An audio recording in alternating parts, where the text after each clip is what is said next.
Hey guys, Asher coming at you today in Watcher of Realms. Welcome to the video, guys. Hopefully it finds you all doing well. Send us some positive vibes your way, some love.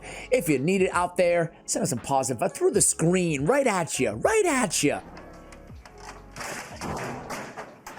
Honestly, guys, I have a lot of gratitude today in my heart because I'm going to be real with you. I'm really enjoying this channel. I'm really enjoying this game. I feel like every week, heck, every day, every few hours, I'm learning so much about the game. You're probably in the same boat as I am. It's fun. It's great to have that excitement when I upload a new video because I'm so excited to share it with you guys. When I'm done recording, I can't wait to get it out there, you know, on YouTube for you guys to go ahead and enjoy with me. So I just wanted to thank you guys for, you know, joining me in this this Watcher of Realms journey. Not to sound so pretentious about the whole thing, but anyway, I'm really happy with how things are going, so thank you all so much. Today we have 8 big mistakes that players make inside the game. These are mistakes that obviously you want to avoid, and I'm going to start with, well, I'm probably going to give you some freebies in there too. It might be like 10 or 11 or 12 by the time that we're done with this video, right? But we're going to start with the most obvious. I'll probably make a whole dedicated video discussing this one topic, which I like to do in all of my channels. This is like my 5th YouTube channel now. I've been around for a while now. Good old Ash the Dinosaur old man here. But it's you don't have to spend. And listen, it's probably an obvious one, but it's the most important in a game like this. You don't have to spend to have the same amount of enjoyment as spenders do in this game. You really don't. Part of the beauty in a game like this, and part of the appeal in a game like this, is whether you're spending $10 a month, $0 a month, or $100 a month or more, you can still enjoy it the same. One of the craziest things about this game, especially in this genre, is how many good heroes they give you for free. You know, we did a guide on Wrath. I love Mari, but there's a lot more. We have Abominations, a permanent fusion inside this game. And honestly, you know, the drop rates and stuff like that are pretty good. We all get our hands on really good marksmen as well in this game, like Idril or a Brienne. You know, there's a lot of good heroes. And even if you're not super lucky in getting all the best heroes in the game, obviously, I'm saying this and I have quite a few legendaries too. But you know, you'll pull them in time. So do not feel compelled. There is no winning a game like this. There's no winning, you know. End game players, like you go to the Tide, for example, and you go to the rankings and the top players. CC, the top player. Shout out to CC if you're watching this video. I doubt it. Or Octavian or Merlin, right? I mean, good for them. You know, they cleared the most waves in the Tide. But at the same time, no one knows who they are. But no offense. But the same thing in the top ranked arena, right? You know, these games are all about enjoying the strategy behind them, not about spending a ton of money. And sure, you know, you want to treat yourself, go for it, right? I'm not here to tell you what to do and what not to do. But at the end of the day, you ought to know deep down and always keep it in the front of your mind when playing a game like this, that money is not going to correlate to your overall enjoyment of the game. That's tip number 1. Tip number 2, guys, is going to be about heroes, right? Spreading yourself too thin on heroes.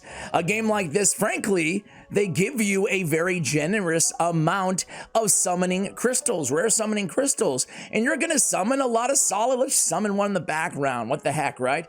You're gonna summon a lot of solid heroes, and then there's gonna be stupid, like Cuke, by the way. You serious? Cuke is a really solid hero, right? So you're gonna be summoning a lot of them, but frankly, you don't have to build everybody in this game. There's gonna be a lot of good heroes that you're gonna get your hands on that you don't have to build. You just don't have to. It's better to focus on one core team and try to, you know, keep your resources defined to that team, to those heroes, because it's costly. And I don't mean in terms of monetary, although it could be, but it's costly to fully promote. And of course, you want to promote all of your heroes as a massive priority. Promotion not only unlocks skills, but also massive stat bonuses that can make a huge impact, right? So you want to focus on one team, especially in the early on in this game, right? Especially when we talk about taking them to 5 and 6 stars, right? Really important. So don't spread yourself too thin, both in terms of heroes and thus in terms of resources. Focus on building a couple fighters, a couple defenders, a couple healers, a couple mages, and a couple marksmen. I know I just rattled off 10 or so heroes, but you shouldn't really be branching outside that, especially again when we talk about taking them to 50 or 60, right? Conserve your resources, start small, and then grow from a position of strength. Don't spread yourself too thin, focusing on upgrading like 4 or 5 heroes all at the same time. Mistake number 3 is a mistake that I actually made. Do not fall in love with one class of hero inside this game, okay? This is a really important one because, you know, I played a lot of games like this, but I'd never played one exactly like Watcher, in the sense where, well, we're gonna go in the raids and there's gonna be specific raids that are absolutely catered towards very specific champion like piercers, marksmen, or mages, right? Magic damage, and then fighters and defenders, etc., right? So I fell in love with mages early on, right? I got, you know, what I thought was super lucky, but frankly, a lot of players, like we said earlier, are very lucky with a lot of their pulls in this game. There's a lot of good heroes, right? But I got super lucky. I first started investing in Voltus, right? I loved him. And then I got Aeon and I invested in her. I had Mari, who I loved, and I was investing in her. And then I pulled Iona. So I was so happy. I was like, dude, marksmen are overrated in this game, man. They're over. This is me in the very beginning, right? I focused too much on just one class of damage dealer, right? Just mages, because I love mages. I love the magic damage. And then you find out that, wait, you need marksmen for Gear Raid 3. You know, like, there's a specific area for fighters, defenders, mages, and marksmen. You're gonna need them all. You're gonna need all of these classes. So do not ignore one because you think, you know, I'm good. I'm good there. I can get by without fighter, without defenders. I don't need defenders. I thought that in the beginning too. I don't need defenders. I've got Wrath. I've got a couple good fighters. And then I need to block a bunch and I have no blockers. Although I should note, guys, that having more than 3 mages on the same team, or more than 3 marksmen or defenders or fighters in specific maps can be a great idea. So for example, Gear Raid 1, where AoE is very strong, mages tend to shine, you can take advantage of your tied talents. Eventually you'll get down to the talent upgrade where you can get a significant bonus when there are more than 3 mages on the field. Increase all units AoE damage by 75%.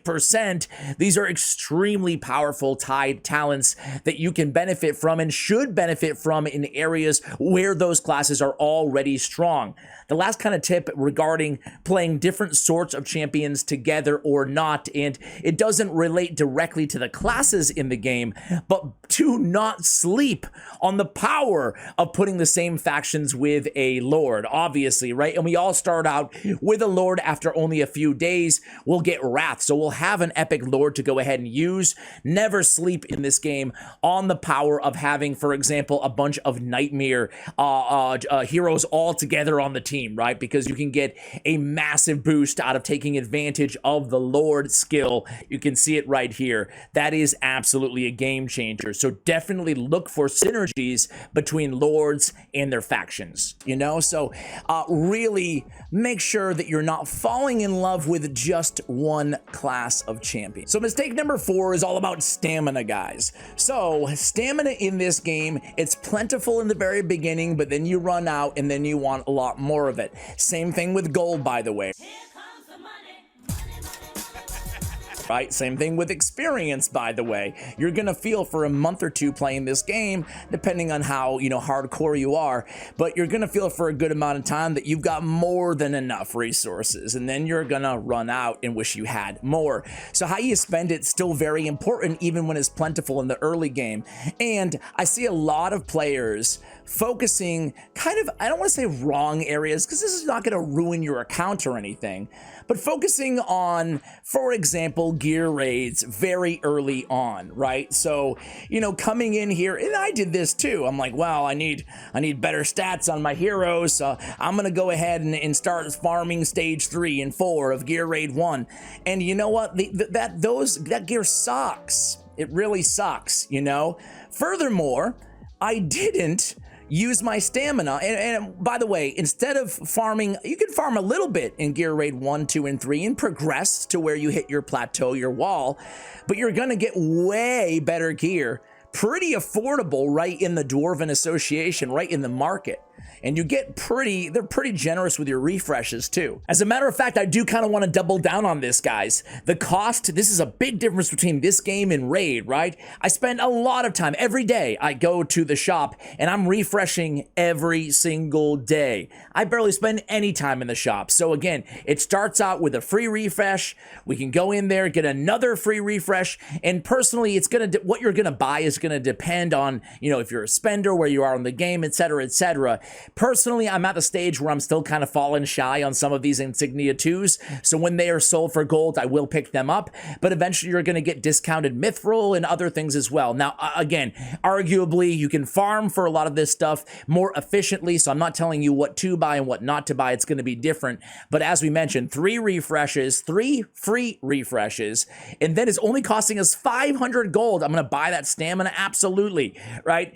It's only costing me a little bit of gold to refresh again. Eventually, as we just saw, it will convert into diamonds, but not for a while, right? So definitely spend a lot of time every day checking out your shop, even if you're not spending any resources to refresh. Refresh for free, right? The Mythic Extract, it sells, it's 400 here in the shop.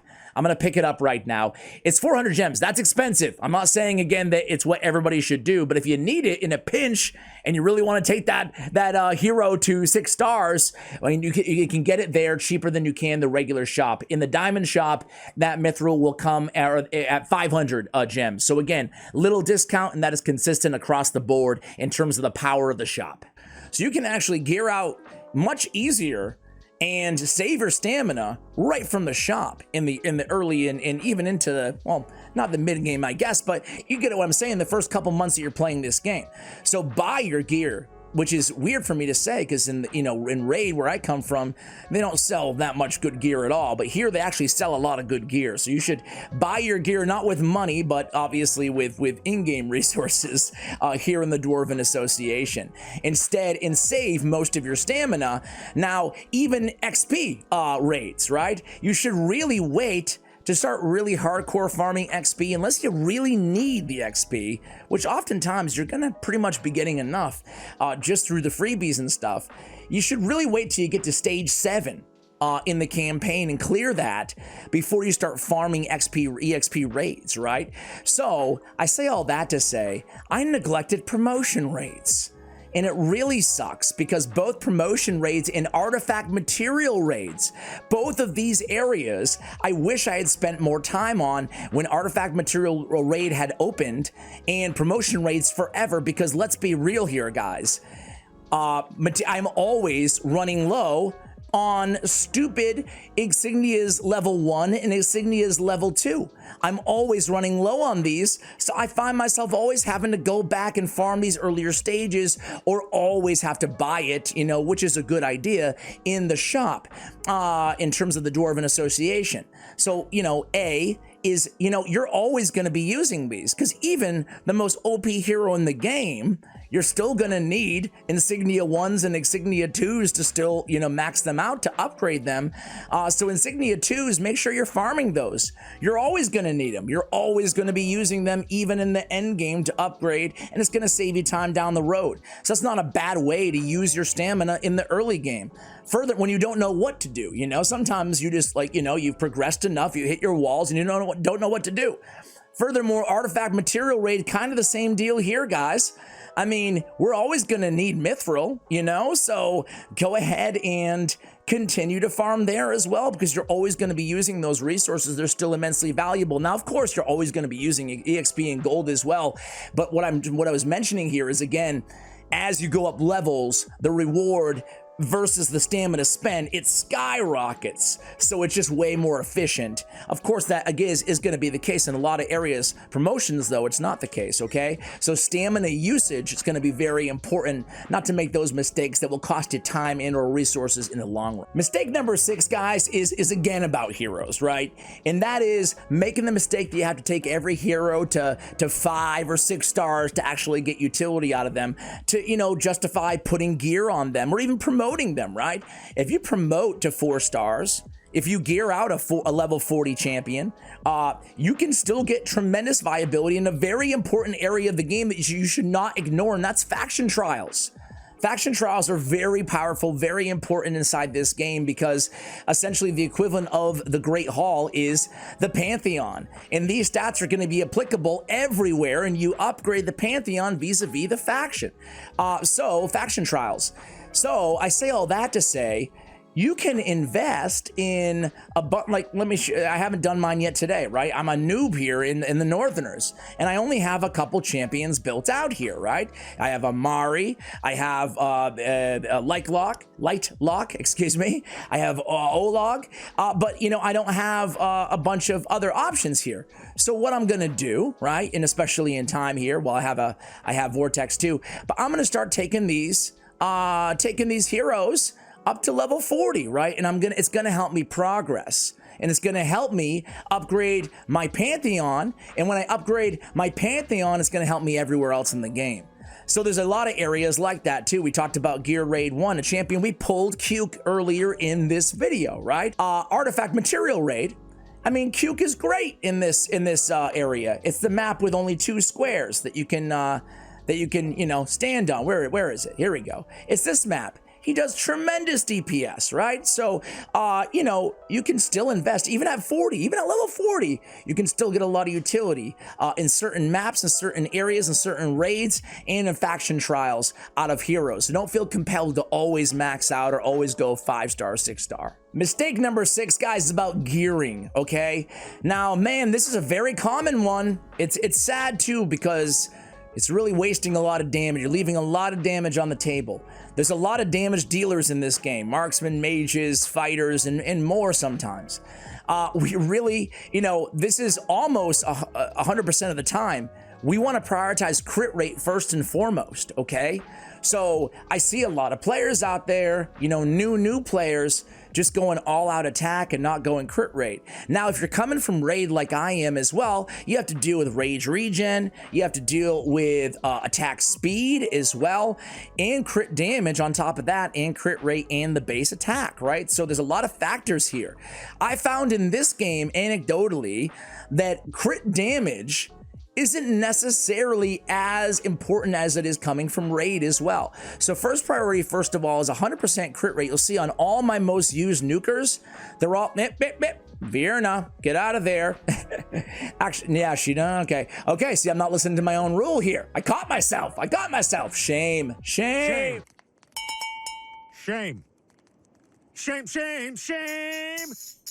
But you'll see on most of my most used nukers here, I have over 100% is what we're aiming for, maybe a little bit over.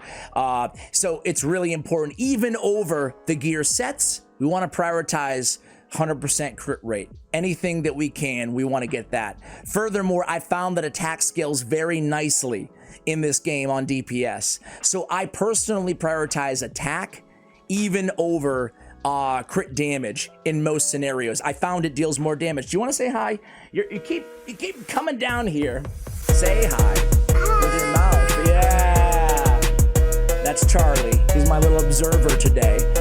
So 100% crit rate when gearing, and I would say do not neglect attack and go all out crit damage. Attack speed is pretty important as well, but again, attack is where it all kind of comes from in this game. Mistake number 7, guys, is not prioritizing the Tide. The Tide is the best in this game, right? I mean, we get just insane rewards, allows us to upgrade our skills. We can get just, it's the best, okay? So the Tide, it's very easy in the beginning, and eventually you're gonna hit a wall. It's very important that if you're gonna do anything in this game every day, you do the Tide, right?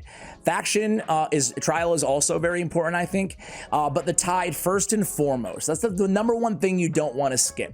And even when you hit that wall, which eventually you will, where you're not able to progress anymore, still make sure you come in here and claim your rewards. You'll claim all the rewards from all the areas that you've already beat. So go ahead and do that sweep, so to speak, every single day, okay? That's gonna keep your account moving and keep your account progressing. This might be a very obvious to, you know, more veteran players, more seasoned players, but I can't overstate it enough. I had to have it in the video.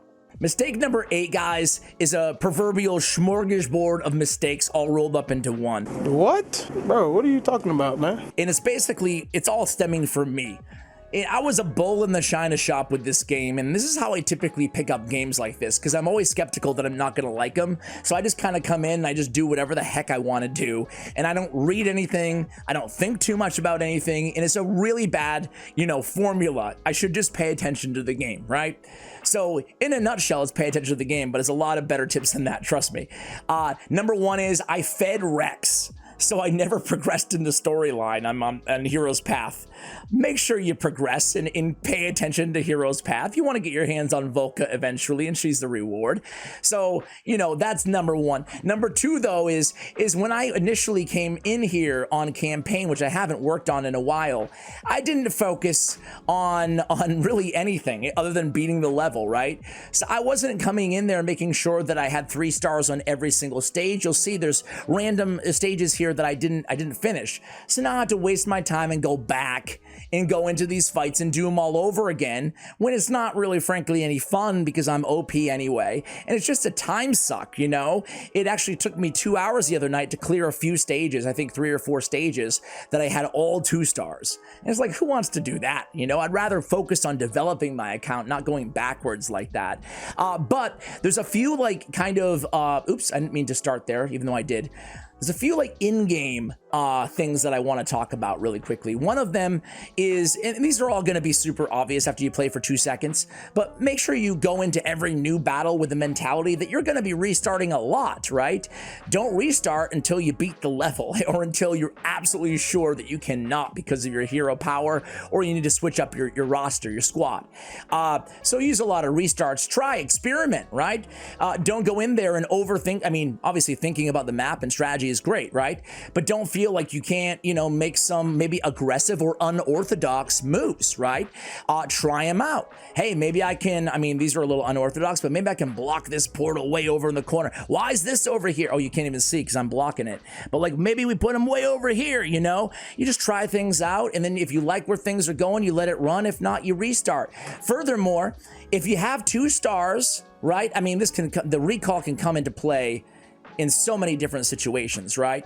But I used to look at the pulling a hero back as a very bad thing, And I don't know why, I just did. Well, because they're on a cooldown, I guess, right? So initially I was like, well, I don't want to do that. But now I see it's so important in terms of strategy, right? In so many different areas. Sometimes we want to cycle tanks. We want to cycle heroes for different uses. Sometimes we need a tank at one point in the battle, but we don't need them later, so we can cycle them back. And we have 32 right now. When we get reimbursed half of the whatever when we cycle them, right? So this is very valuable in terms of strategy in this game, okay? Anything else mid-match? I guess that's about it. But yeah, that was a big one for me. The idea that we can recall strategically and get a lot further. Oh, that's what it was about stars, right? When you need to keep and have no deaths, if somebody's gonna die, it's better that you recall them, you kick them back instead, right? Instead of letting them die. That way you can still get, that doesn't count as a death, you'll still get the 3 stars on the stage, okay? So these are all important tips all rolled into one when it comes to the actual gameplay inside this game, right? When it comes to actually in the battlefield, which is, let's face it, it's the best part about this game. Man, this game, for a new game, they have an incredibly robust guide to every single level. And I'm sure you guys know this already, right? However, maybe you don't know the depths of some of these guides. Some of the campaign, it's nice, they'll show you the map info and etc. We kind of looked at that a little bit. But if we go in here to raids, let's say I'm struggling in the artifact material raid, right? I'm stuck on stage 12. So we can go to the guide section, and you can see the highly recommended, a brief kind of outline of the map. They'll tell you exactly what you need, essentially, right? It's necessary to have several heroes to share the damage, right? Recommended lineups. It will show you a nice variety of team powers that have cleared this. And some of these teams you'll look at and you'll be like, wow, they did it with no legendaries, and I'm struggling with 6, you know, which is really helpful for helpful for inspiration. Maybe you're going against a map where you're struggling and you have a bunch of mages on your team, and then you go to the map info, you look at the monsters, and you see they all have very high magic resistance, and you think to yourself, well, here I am, I'm being an idiot, man. I just need to use my marksman, you know? So you can take literally 30 seconds to actually read what you're fighting and their attributes. And then of course you can go through and look at all the popular heroes, right? So these are really robust guides to these levels. Take advantage of them, understand the enemies, and it will help you in the long run. There we have it, guys. Hopefully you benefited from any of these tips, if not all. Thank you for watching, and as always, take care, guys.